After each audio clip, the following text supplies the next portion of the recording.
Hello, and welcome back to our weekly mini episode of Dishing Up Nutrition, Ask a Nutritionist. I'm Alyssa Krejci, a registered dietitian here with Nutritional Weight Wellness.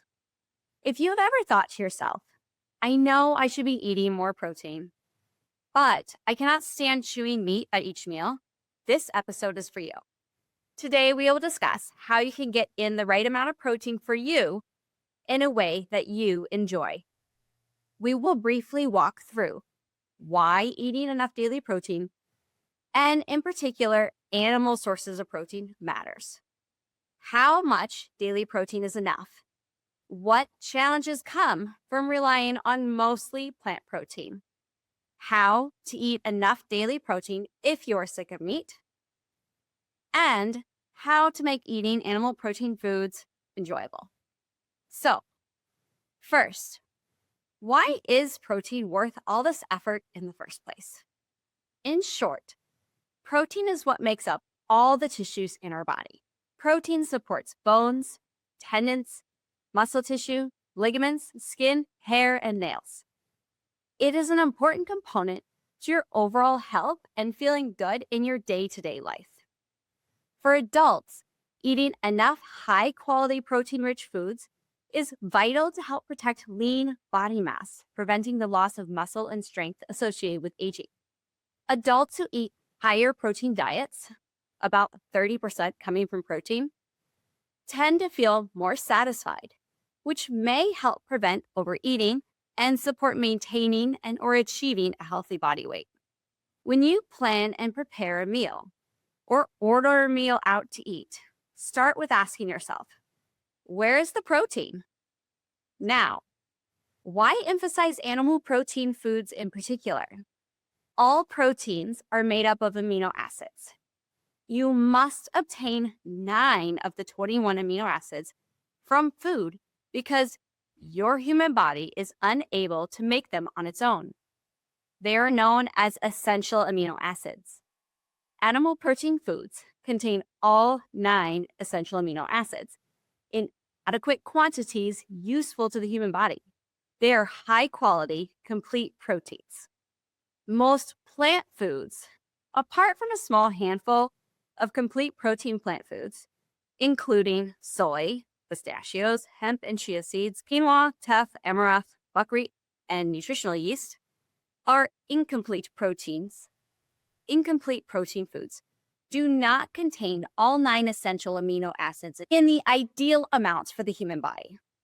Protein does not only need to come from animal protein foods. Also true, gram for gram, animal protein foods are the most efficient way we have to get the right amount of amino acid building blocks your human body needs to thrive. Let's move on to discuss the big question you may be thinking. How much protein should I eat? One blanket protein recommendation does not fit all. Your specific ideal protein needs as an adult depend on multiple factors. Most adults benefit from consuming somewhere between 0.54 and 0.9 grams of protein per pound of body weight per day. This amount of daily protein helps to prevent sarcopenia, the loss of muscle mass and strength.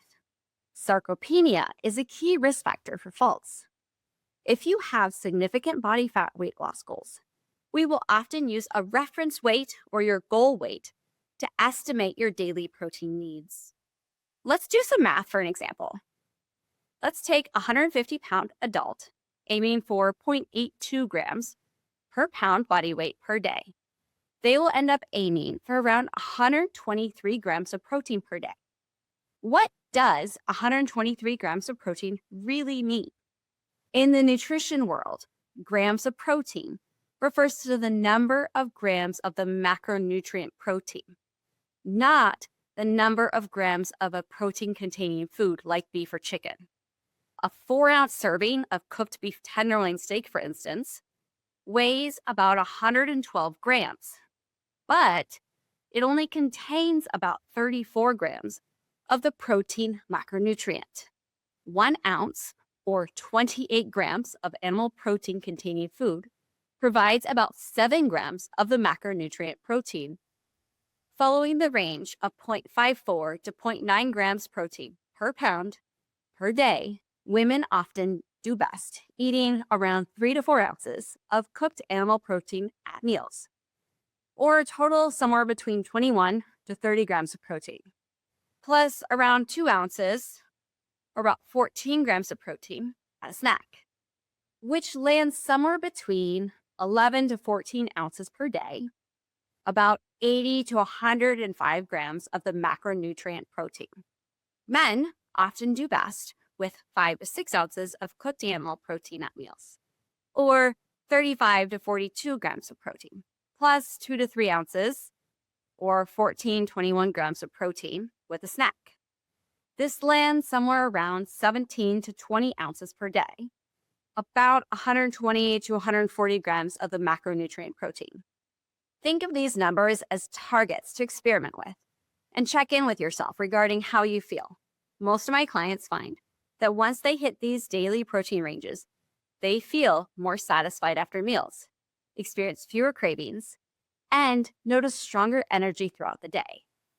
Now let's discuss what challenges come from relying on mostly plant protein. You can quickly achieve eating somewhere between 20 to 40 grams of the macronutrient protein by eating a 3 to 6 ounce portion of cooked lean chicken or beef. However, you may enjoy eating plant protein foods like beans, nuts, grains more than meat, and you may want to lean on those for most or all of your protein. Focusing only on protein from plant foods can present some challenges depending on your goals and overall energy needs. The plants that contain complete protein, again, include soy, like edamame or tofu, pistachios, hemp and chia seeds, quinoa, teff, amaranth, buckwheat, and nutritional yeast. All these plant foods contain a mix of macronutrients. They contain protein, carbohydrates, and fat. The amount of energy coming from each macronutrient varies with each food. Take pistachios, for example. To get about 25 grams of the protein from pistachios alone, you need to eat about 4 ounces or 1 cup of pistachios. And while that does sound tasty, that amount also comes with over 50 grams of fat, which may be way more fat than the amount you might want for one meal. For around the same number of calories or energy, you can enjoy a 4-ounce cooked portion of steak tenderloin, 2 cups or about 6 ounces of steamed broccoli, and a 4-ounce baked potato with a tablespoon of olive oil. Way more variety and more nutrients amongst those foods.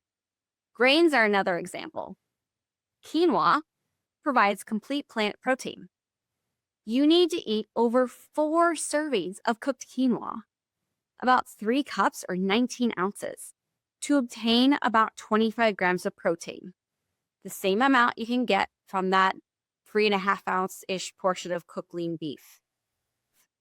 The sizable portion of quinoa provides your body with over 650 calories and includes over 100 grams of carbohydrates, while lean beef provides about 170 calories from protein and fat and no carbohydrates.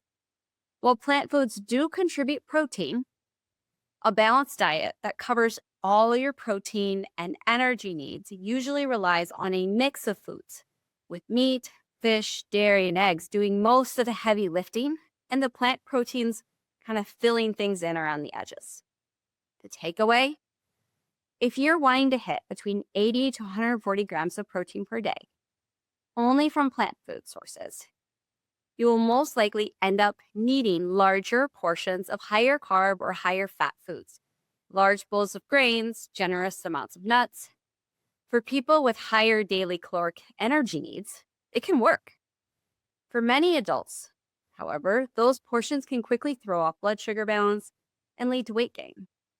Still, do enjoy a variety of plant foods every day. Depending on your overall goals and energy needs, you may not want to rely solely on them as your only primary source of daily protein. Okay, how can you eat enough daily protein? If you are honestly sick of eating meat, I want to recommend you consider protein stacking as a simple strategy to meet protein needs without only eating meat or needing to eat large meat portions at each meal. Have a combination of animal protein foods and plant protein foods, your meals, that total up to your daily protein goals. Plant foods also add a nice source of fiber to your meals, along with the different textures and flavors. Protein stacking can provide a nice balance of nutrients, flavor, and texture variety. A protein stacking example for breakfast that does not include chewing meat. It may include making a version of our no oats seed meal recipe from our website for breakfast. The recipe combines plant protein sources from seeds like hemp hearts, chia seeds, ground flax, with a milk.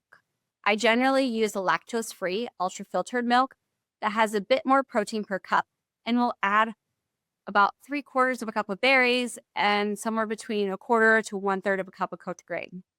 For something different than just your general oats, try amaranth or buckwheat. It's a meat-free meal, providing over 20 grams of protein per serving and 9 grams of fiber. An example lunch is the recipe for our Mediterranean quinoa salad from our website, weightandwellness.com. It's a nourishing bowl that includes plant protein from the quinoa, along with the shredded chicken for animal protein. If you dislike quinoa, again, consider trying one of those other alternative grains, like the buckwheat groats or teff. For more plant protein in the recipe, replace 1 to 2 ounces of the chicken in your bowl with maybe a half a cup of chickpeas or lentils. A meal like this stacks the protein from chicken, quinoa, and chickpeas and provides a total of around 35 grams of protein. It's a mix of both worlds. These are good examples of this mindset shift where we want to practice, instead of thinking the only way is to eat more meat, think more variety of protein sources at meals, protein stack. Include both animal proteins and plant proteins. Besides protein at meals, include a source of protein in your snack. Then it's not just eating copious amounts of meat or protein foods only at your meals. Snacks are like a little mini meal. They do not need to be complicated. A snack with protein could be a cup of leftover soup. Protein could be from beans, lentils, ground meat, and our bone broth. A snack, again, is a mini meal. Any of your meals can be split into smaller portions and count as a snack. A smoothie or yogurt parfait with fruit can be reduced from a meal-sized portion to a snack-sized portion. A snack could also be a couple hard-boiled eggs, maybe some mini cucumbers, and your favorite fruit. A plant protein for a snack could be a 1/4 cup of pistachios or dry roasted edamame, paired with 1 to 2 clementines or a medium orange. Last, let's cover a few ways to make eating animal protein foods more enjoyable for you. You may not enjoy seeing a large cut of meat or poultry on your plate. It can feel overwhelming. Try changing up the format. Instead of plating whole chicken breast, try shredding or dicing it into smaller pieces before plating it at a meal. Small pieces of diced chicken mixed in with your carbohydrate foods like potatoes, quinoa, rice, and your vegetables can be easier to chew and visually look less daunting. Also, consider the cooking method. You may prefer soft, slow-cooked meat or air-fried versus baked. Dairy protein foods like Greek yogurt, cottage cheese, whey protein isolate powder, along with eggs, still count as animal protein foods just as much as that grilled chicken breast. Dairy proteins, if you tolerate them, are a great and easy way to enjoy high-quality protein. If you're lactose intolerant, like me, try lactose-free or lower lactose dairy options. Traditional strained Greek yogurt is lower in lactose and easier to digest. It's also possible to find lactose-free Greek yogurt. If you enjoy more sweet flavors at breakfast, try that parfait bowl with whole or 2% milk Greek yogurt paired with fruit, nuts, and or seeds. It's high protein, tasty, balanced, and quick. For a savory combo, try those 2 hard-boiled eggs or scramble them and have 1/2 to 3/4 of a cup of cottage cheese, lactose-free if needed. Plus, add a generous pinch of dill. Pair the crunchy vegetables like mini cucumbers, carrots, and mini bell peppers with your favorite fruit on the side. Adding the herbs to the cottage cheese, they help switch up the flavor and add some variety. It's important to flavor your food. Use what you like, spices, marinades, sauces that you enjoy. Your food does not have to taste blah and boring. And as much as possible, when you are adding in the flavors, be mindful of the amount of added sugar. Cooking protein in batches, at least once a week, can also make having the protein at meals easier, more accessible. I recommend you store your prepared meat in the fridge for 3 to 5 days or freezer for up to 3 months, so you always have options ready to heat and eat. Even with all those ideas, sometimes you need a shortcut. This is where those protein powders can fit in the mix and help you move the needle from falling short on your daily protein goals to consistently rocking them. Whey protein is the gold standard because it contains all 9 essential amino acids in an ideal ratio for your human body, especially leucine, which supports muscle building. For those who don't tolerate whey, or maybe just dislike whey protein powder, consider trying a plant-based blend that contains all 9 essential amino acids, or a grass-fed beef-based paleo protein powder. Protein shakes can be a great way when life gets busy. You still get the protein, just in a more sippable format. On a similar note, you may wonder about collagen powder or sipping bone broth for protein boost. Yes, these do contain protein. 1 cup of bone broth will give you somewhere between 8 to 10 grams of protein. It is important to remember that the collagen is considered an incomplete protein. It does not contain all 9 of those essential amino acids. So maybe not have collagen as your only protein source, but including it for a protein boost at meals can be a great way to meet those goals. To wrap up, protein stacking provides a solution to more easily meet your protein needs. You stack a variety of protein sources together at meals. It doesn't always have to just be for one protein source. It's still wonderful to include animal protein foods. You can enjoy smaller portions of those animal protein foods by stacking them in with some plant protein food sources. Instead of attempting to overhaul all your meals overnight, start by picking one meal, breakfast. Use protein stacking to boost the protein there. That may look like going from a 5.3 ounce Greek yogurt cup to the Greek yogurt plus adding 2 tablespoons of hemp seeds and a tablespoon of chia seeds. Once that feels normal, move on to your lunch and then dinner. Thank you for listening today. If you have recommendations for a topic to be covered on Dishing Up Nutrition, reach out to us through our Dishing Up Nutrition Facebook group or email us at email@weightandwellness.com. Until next time, have a wonderful day.